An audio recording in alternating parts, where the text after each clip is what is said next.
pourquoi nos sages ont-ils choisi le nom de Pessah pour la fête qui célèbre la sortie d'Égypte du peuple juif? En général, le nom d'une fête détermine sa maout, c'est-à-dire son essence, son âme, son intériorité. Or, le mot Pessah veut dire un bond, un saut. Donc, je ne comprends pas pourquoi cette fête est désignée par ce nom. Certes, il est écrit dans la paracha Bo, Passarti ralechem, velo yeye bachem negev. Dieu dit, je sauterai par-dessus vos tentes, vos maisons, et il n'y aura pas de fléau chez vous, c'est-à-dire qu'il n'y aura pas de mort de premier-né. Mais ceci, le fait qu'Hachem ait sauté par-dessus la maison des bénis Israël, n'est qu'un détail de l'ensemble de l'événement extraordinaire de la sortie d'Égypte. On ne peut pas décrire la maout d'une fête, son intériorité, à partir d'un élément qui est le bond, le saut. Pourtant, cette fête aurait pu être désignée par des noms plus évocateurs. Par exemple, la fête de la libération, de la Géoula, la fête des matzot, puisqu'on mange du pain azim, la fête de la Emouna, où nous avons montré notre foi et notre confiance en Dieu. On aurait pu l'appeler la fête de la Chérout, de la liberté, la fête du printemps, la fête de la naissance du peuple juif, la fête du chesed, de l'amour et de la bonté qu'Hachem a manifesté envers nous. Parmi tous ces noms évocateurs, nos sages ont choisi la dénomination Pessah. Pourquoi? Pour comprendre la maout de la fête de Pessah, nous commençons par lire un verset du Cantique des Cantiques, c'est-à-dire de Shir HaShirim. C'est au chapitre 1, au verset 5. Il est écrit « Shechora ani ve nava ». Je suis sombre, dit l'Assemblée d'Israël, et pourtant, nava, je suis belle, je suis gracieuse. Or, il y a une contradiction entre le début du verset « je suis sombre » et la suite « je suis belle, je suis gracieuse ». Alors, le Midrash le Midrash Shir HaShirim explique. L'Assemblée d'Israël dit devant Akadosh Baruch Hu, je suis sombre par mes actions actuelles, c'est-à-dire mes actions n'ont pas de valeur, j'ai peu de mérite.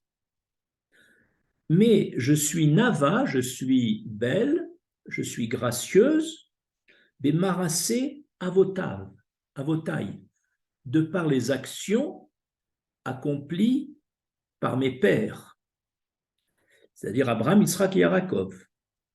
Le Midrash continue.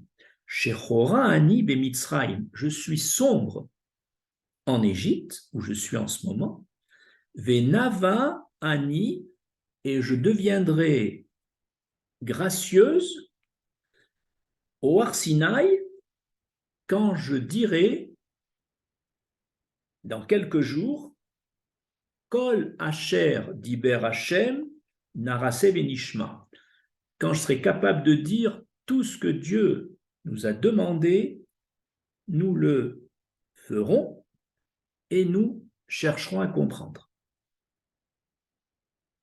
Dans ce midrash qu'on vient de citer, l'Éternel s'est dit, si je tiens compte de leurs actes actuels en Égypte, je ne peux pas les sauver. Ils n'ont pratiquement aucun mérite. et je ne pourrai pas les délivrer. Mais du fait que l'Assemblée d'Israël est gracieuse, si on remonte en arrière au niveau de leur potentialité acquise par leur père, alors je pourrais peut-être les sauver. Qu'a fait Akadosh Baruch Hu? Il a, à ce peuple qui était à un niveau pratiquement nul sur le plan spirituel, Hachem a artificiellement donné au premier jour de la fête de Pessah, dès la mort des premiers-nés, il a introduit dans chacun des béné Israël un niveau artificiel de sainteté, de niveau élevé, digne de leur père, ce niveau qu'ils avaient perdu en Égypte, et ainsi, par cette sainteté, par cette élévation artificielle de leur niveau le jour de la sortie d'Égypte, ils ont ainsi acquis artificiellement un niveau qu'ils n'ont pas encore, mais qui potentiellement, dans quelques jours, ce niveau, ils pourront l'intégrer d'eux-mêmes.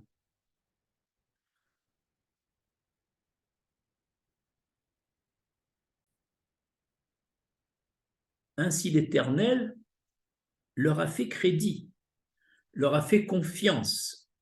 Il leur a donné un niveau qui n'est pas le leur, artificiellement, puis il va le retirer à la fin du premier jour de Pessah, donc ils ont eu ce niveau artificiel pendant 24 heures, et maintenant qu'ils ont goûté à ce niveau rouhani, ils vont avoir envie de retrouver ce niveau puisque l'Éternel va leur retirer ce niveau artificiel.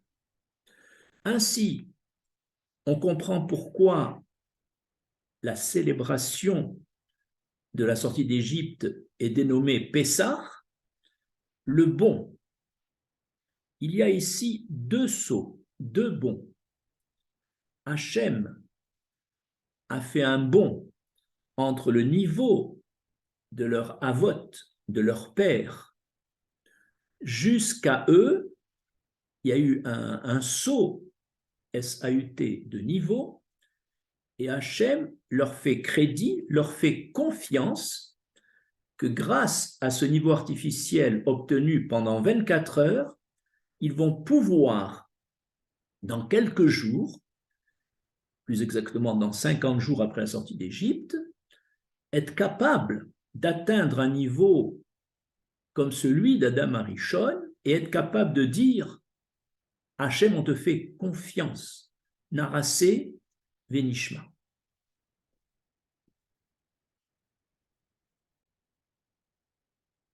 Qu'on vient de dire est en allusion dans le verset Medaleg Aleharim. L'Éternel a sauté Aleharim. Les Eharim, ce sont les montagnes. Donc, a sauté par-dessus les montagnes. Ça, c'est le sens étymologique. Mais la dracha, c'est Hachem a sauté les générations depuis les Havot jusqu'au Béné Israël à la sortie d'Égypte en prenant le niveau des Havot et en l'introduisant artificiellement chez chacun des Béné Israël qui a ainsi acquis son niveau rouhani maximal de ce qu'il pourrait avoir. Deuxième question. Pourquoi l'Éternel a tant insisté pour qu'on emprunte des objets précieux en or et en argent auprès des Égyptiens avant de quitter l'Égypte? En effet, dans la paracha Bo de cette semaine, au chapitre 11, au verset 2, il est écrit Daber na be'ozne Aram, c'est Hachem qui dit parle aux oreilles du peuple, ve'ishalou, ish, que chacun des bénis Israël emprunte, ish me'et rereu, chaque homme de son prochain, c'est-à-dire de son voisin égyptien. Ve'isha me'et reruta. Et toute femme juive doit emprunter de toute femme égyptienne, keli kesef ve'keli zahav. Et cet ordre d'emprunter est répété à 3 reprises. Pourquoi cette insistance? Il faut comprendre, d'après ce qu'on a dit précédemment, étant donné que le niveau spirituel qu'on avait à la sortie d'Égypte, le premier jour de Pessah, était un niveau qui n'était pas le nôtre. C'est un niveau qu'on a emprunté, comme quelqu'un qui emprunte de l'argent et qui doit. Nous avons emprunté chez Hachem un niveau. Et il faut savoir que chaque fois qu'un homme a une mission spirituelle, l'Éternel lui accorde les kélim matériels, les objets matériels, l'argent et autres, pour pouvoir accomplir cette mission. Mais étant donné que notre niveau était artificiel et à crédit, il fallait que même les kélim qui accompagnent ce niveau soient des kélim empruntés. Puisque notre niveau était emprunté, les kélim devaient être empruntés. Et c'est pourquoi l'Éternel insiste par le mot emprunter des kélim, parce que vous ne les méritez pas encore. Et ainsi, on comprend l'insistance de l'Éternel pour emprunter ces kélim. Troisième question, pourquoi le premier jour de Pessah est-il appelé dans la Torah Shabbat et non pas Yom Tov, comme cela aurait dû être, puisque Pessah est un jour de fête, Yom Tov.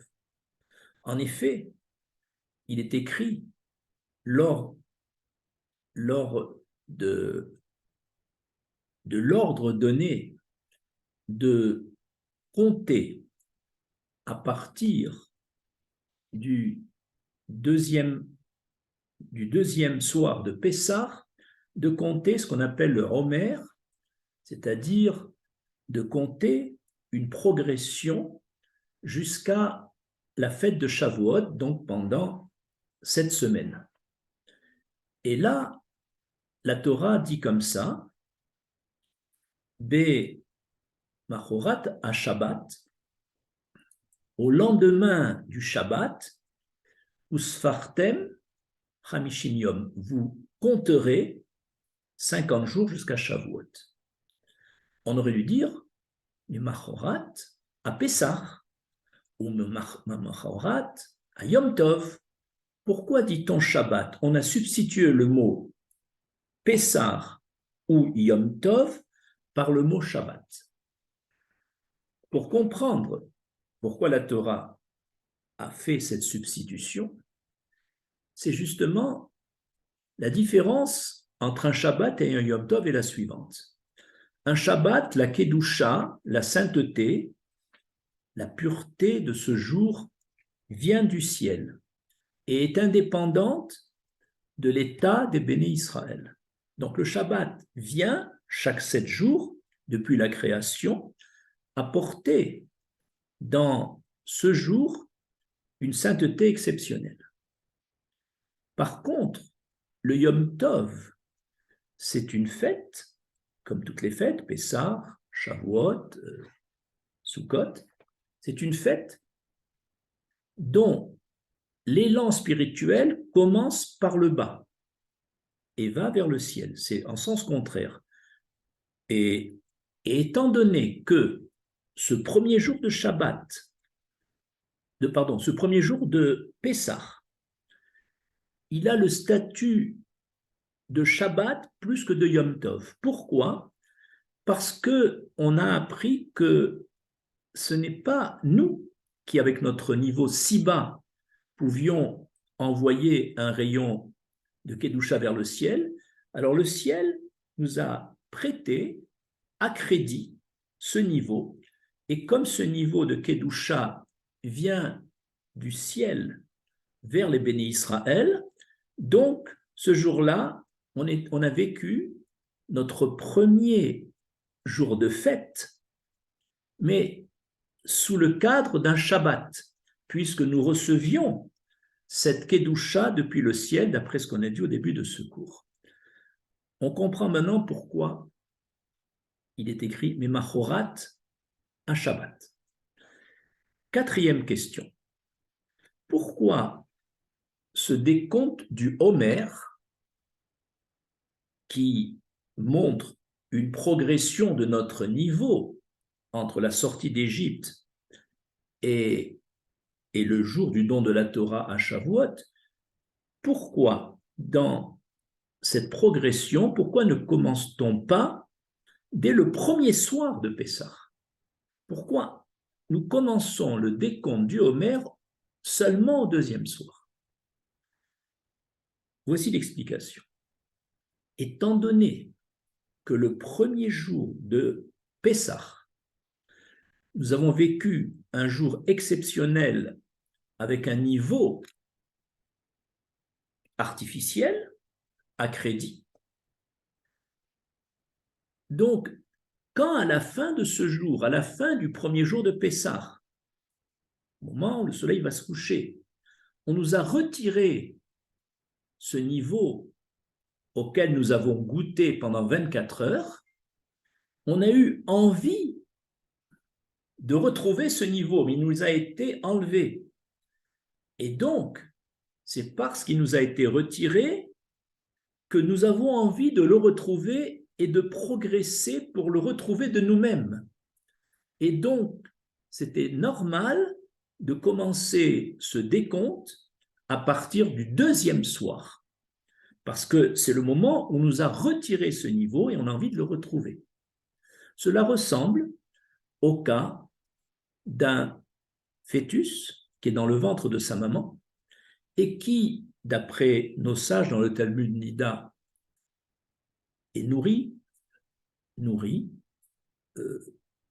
et logé dans le ventre de sa maman, mais en plus, il y apprend la Torah avec un ange. Et dès que cet enfant sort, l'ange lui fait oublier toute l'étude qu'il a intégrée pendant ces mois de grossesse. Et l'enfant, donc à sa sortie, naturellement, a envie de retrouver l'état d'étude de la Torah qu'il avait dans le ventre de sa mère. Donc en fait, les 9 mois qu'il a passés dans ce ventre, il a envie de retrouver cet état, et lorsqu'il sera un enfant, un adolescent, un adulte, ayant envie de retrouver ce niveau, il aura ainsi des ressorts pour étudier. Un peu comme ceux qui sont sortis d'Égypte, le premier jour, ils ont eu un niveau très élevé, on leur a retiré et ils ont envie de le retrouver.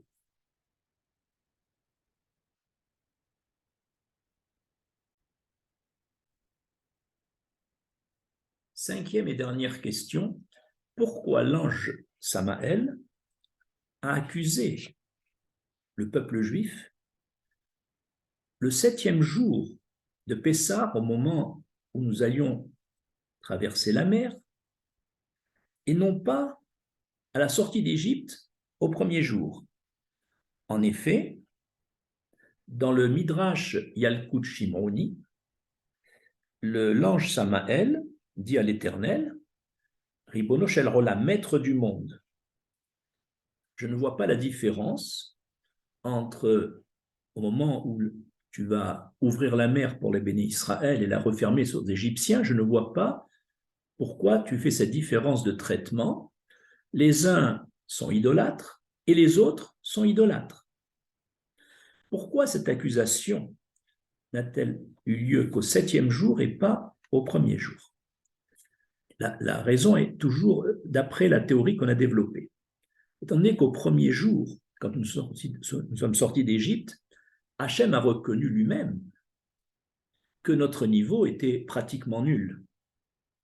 Donc, l'ange n'intervient pas à ce moment-là. Mais puisqu'Hachem nous a fait crédit pendant 7 jours, alors l'ange Samaël s'est dit, je ne vois pas de progrès dans ce peuple entre le premier et le 7e jour. Ils sont toujours à un niveau très bas. Et donc, je ne vois pas pourquoi l'Éternel ferait une injustice en laissant passer les bénis Israël et en noyant les Égyptiens. À ce moment-là, Kadosh Baruch Hu a dit aux bénis Israël, avancez dans la mer, montrez à l'ange Samaël et au monde entier que vous avez toujours une grande émouna, pénétrez dans la mer parce que je vous le demande. Et c'est ce qu'ils ont fait. Ils ont eu le courage de pénétrer dans la mer avec les risques de noyade parce qu'Hachem leur a demandé. Ayant fait preuve de cette émouna, ils ont déjà fait taire l'ange Samaël et ainsi on peut comprendre que par ce mérite personnel, on a pu sortir définitivement d'Égypte et cela prouve, si en intervalle de 6 jours, on a pu déjà avoir le courage de pénétrer dans la mer et de réintégrer notre confiance, notre émouna en Hachem, ça prouve bien que notre descente de niveau en Égypte n'était pas une descente de niveau dans l'intériorité, c'était à cause des conditions extérieures dans un pays étranger, avec une servitude excessive, et c'est ça qui a fait perdre notre niveau. Donc Hachem avait raison de nous faire crédit, de nous faire confiance. La preuve, c'est que non seulement on a traversé la mer, et jour après jour, jusqu'à arriver au Har Sinaï, nous avons été capables de dire Narasé Venishma. Hachem avait raison de nous faire crédit. Ainsi, c'est ça la maout de la fête de Pessah. C'est une fête où Hachem nous a fait confiance et il a tenu compte des mérites de nos avot qu'il a transposés sur nous et il a tenu compte de nos potentialités qu'on a effectivement réalisées. Donc, il y a eu un double saut. Le saut du niveau de nos parents à nous-mêmes, au moment où nous étions à un niveau très bas, et le deuxième saut où Hachem a projeté un niveau très bas en espérant que par le mérite de ce qu'on a acquis de nos parents, on puisse l'atteindre. Et on l'a atteint au jour de Shavuot. Donc, Pessah était bien une fête à crédit et Hachem n'a pas été déçu puisqu'on lui a remboursé ce crédit dont il nous a fait confiance. Je vous remercie.